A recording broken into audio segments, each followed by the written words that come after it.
Banyak orang bilang, kalau krisis melanda, desa itu selalu bisa menjadi tempat untuk berlindung.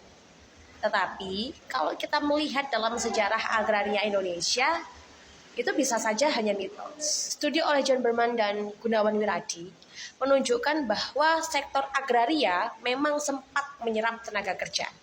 Makanya muncul anggapan bahwa desa itu seperti reservoir of labor, tempat orang selalu bisa pulang untuk bertani. Karena desa itu menyediakan lahan, menyediakan tenaga kerja. Tetapi menurut Breman dan Priadi sendiri, pemikirannya seperti itu tuh keliru. Pemikiran bahwa kita tuh bisa pulang ke desa, terus kemudian ada lahan untuk digarap bertani, itu salah. Kenapa? Karena dengan pemikiran yang seperti itu, kita berpikir bahwasanya semua orang itu punya akses yang sama. Semua orang punya tanah untuk ditanami. Semua orang punya modal ekonomi yang sama. Padahal, enggak. Sejarah Indonesia tidak pernah mengatakan itu pernah terjadi. Desa itu enggak pernah netral. Menurut Ben White dan Hobbes de Haasken, sejak zaman prakolonial, pedesaan Indonesia itu sudah penuh dengan ketimpangan. Ada yang punya tanah luas, ada yang nggak punya apa-apa. Bahkan sejengkal tanah aja dia nggak punya tuh ada. Nah, masuknya kapitalisme kolonial ke sini itu justru memperparah semuanya.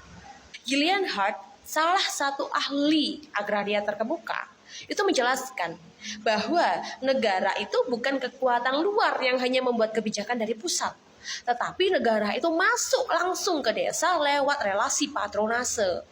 Apa itu relasi patronase? Relasi patronase adalah hubungan antara patron dan klien. Relasi patronase adalah hubungan antara patron dan klien. Ada pertukaran sumber daya, ada loyalitas, ada kedekatan personal, dan ada ketimpangan kuasa. Di Indonesia, patronase itu berubah mengikuti zaman.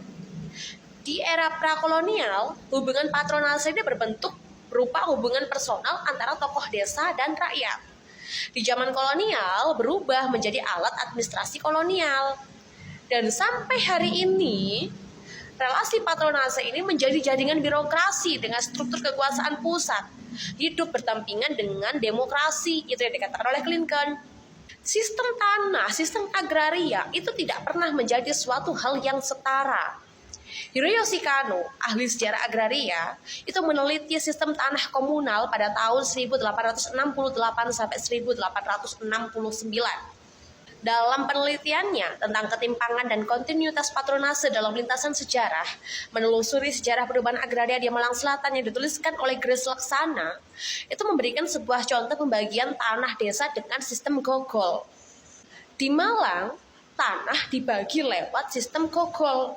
Tanah komunal desa yang dipakai warga, tapi tidak boleh dijual atau diwariskan. Meskipun disebut dengan komunal, komunal itu artinya dimiliki oleh bersama, tetapi pembagiannya tetap timpang. Yang punya ternak lebih luas, dapat tanah lebih luas, itu katanya Kano. Dan bahkan kepala desa itu bisa menentukan jatah tanah. Kata Kano juga, bukan kata saya. Ketika ekonomi komersial kemudian berkembang, terutama perkebunan kolonial, ketimpangan ini makin parah. Hubungan pemilik tanah dengan menggarap itu menjadi hubungan yang bersifat eksploitatif. Kano ini mencatat, setidaknya ada 3 kelompok tanah yang berkembang menjadi tuan tanah lokal di masa kolonial. Yang pertama adalah aparat desa yang merupakan perpanjangan tangan pemerintah kolonial. Yang kedua itu adalah para haji. Kelompok-kelompok yang secara ekonomi memang sudah mapan dan di beberapa daerah bisa punya tanah sampai puluhan bau, itu adalah standar pengukuran tanah di tahun tersebut. Dan yang ketiga itu adalah keluarga perintis desa, yang kalau dalam bahasa lokal sing babat alas. Nah, yang babat alas atau yang merintis desa ini tidak membagi tanah ke pendatang, sehingga banyak orang menjadi buruh tani. Itu dikatakan oleh Elson di tahun 1984. Nah, ketiga kelompok elit ini kemudian dikatakan mereka itu menikmati yang namanya kuasa ekonomi sekaligus kuasa politik. Kenapa? Karena mereka memiliki ekonomi, mereka punya modal. Dengan modal itu kemudian mereka memiliki kuasa atas politik atau kekuasaan. Jadi, kalau ada yang bilang desa itu pasti aman saat krisis, kita harus hati-hati. Sejarah menunjukkan bahwa desa bukan ruang netral, tapi medan politik ekonomi yang penuh ketimpangan, patronase, dan relasi kuasa. Apakah di zaman modern tetap seperti itu? Nanti coba aku baca lagi. Sepertinya ada beberapa perubahan sedikit.